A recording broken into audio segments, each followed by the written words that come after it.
Hello, my name is Jenny, and my case study is on MERCK and Co. This is a pharmaceutical company, and it is based out of New Jersey. Um, they do pharmaceutical drugs for animals and for humans also. The debate here in this case study is whether the company should invest in a drug that would essentially help people. In this case, it'll be for river blindness.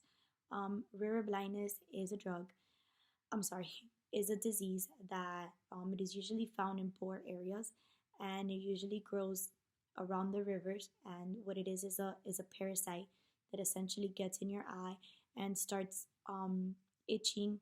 Once it does start reproducing, that's when it does start causing this blindness. Um, for a long time, they didn't know if there was a cure for this, um, but essentially, we have found some type of cure.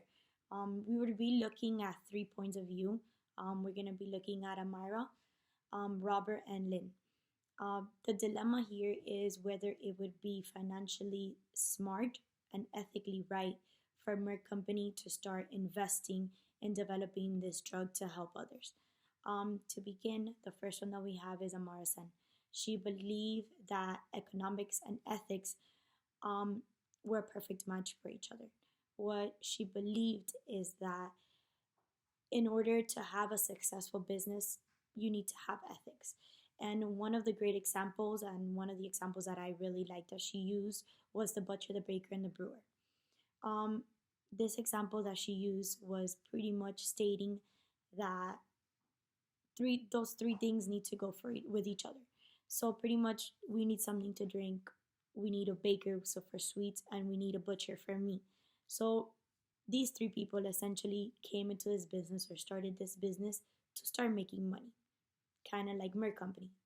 Their main goal is to make money and become a successful company. The butcher, the baker, and the brewer, their main goal was also to make money. Now, the good thing about this is that those are necessities that we need. So at the same time, even if they're making a profit, it's a benefit to us because we're eating, we're drinking, and we're having sweets. It's the same thing with Merck. They're in it to make money, but at the same time, by them producing this money and spending the money on this drug, they're essentially helping all those people in those poor countries that are suffering from this horrible disease, and they will be able to help them. Um, it is also there's also some type of you know of correlation between one another. The business needs we need that business in order to be happy. So it's essentially, in a business sense, it makes perfect sense. Moreover, we have Robert. Robert point of view is that the companies need to stay socially responsible. They just have to follow some rules and be able to make it proper ways so that we can stay socially responsible. By staying socially responsible, this attracts people. So if a company stays socially responsible, it is more likely to get people to come work for them because they see how ethically amazing they are and how they care so much about the people, and therefore people are willing to come work for them. I'll give you an example. Somebody that works for a tobacco shop or for a tobacco company gets paid $50,000. But then here comes Merck Company, which is trying to do greater good to the people, and they offer them those same $50,000. They're most likely willing to make that jump from one to another because they are actually helping the environment instead of hurting it, and people see that as a very ethical dilemma. So they want to do help the environment. I also think that Robert H. Frank was right on point with social responsibilities because I feel like a lot of employees, would rather feel that they're helping instead of hurting the economy. Also, because of that, according to the book, there was a legislation passed that it does give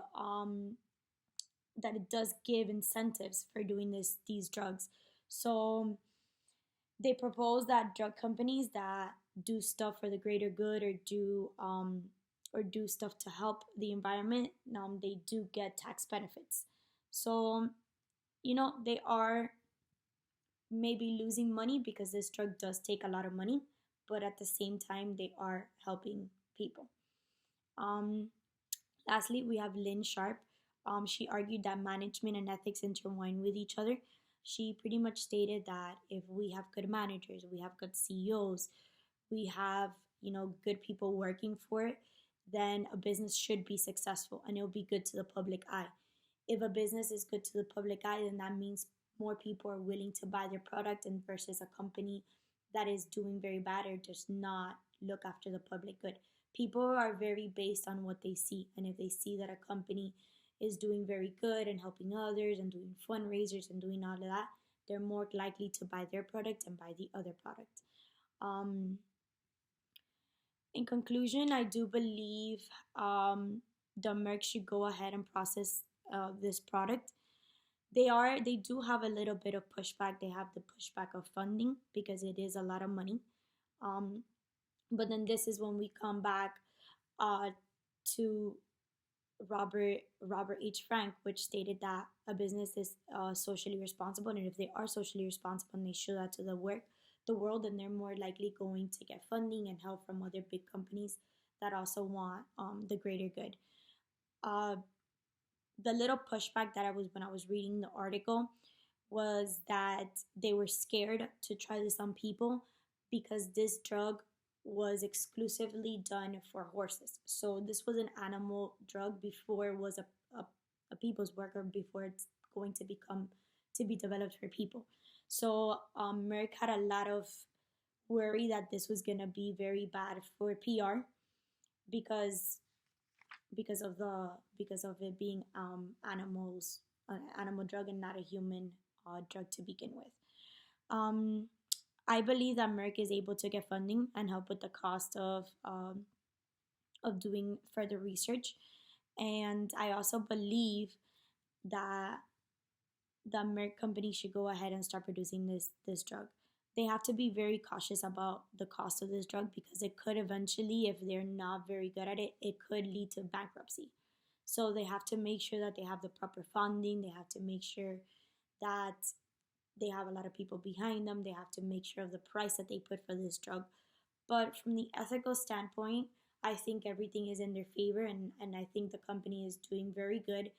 And I think because they're willing to stay ethical and they're willing to do this drug to help others, then they will be very successful. Um, the also another thing that I did like, and just to conclude this, I like the owner's like his model. So Dr. Campbell, one of his main models was that they did this for the people. So pretty much what this stated was, I'm sorry, Merck believe dedicated, ultimately Dr. Renner who made the decision whether not to fund the research toward treatment or not. But they did want to do this for the greater good, and one of his main motto through this was for it to be for the greater of the good. And that would be all. Thank you so much.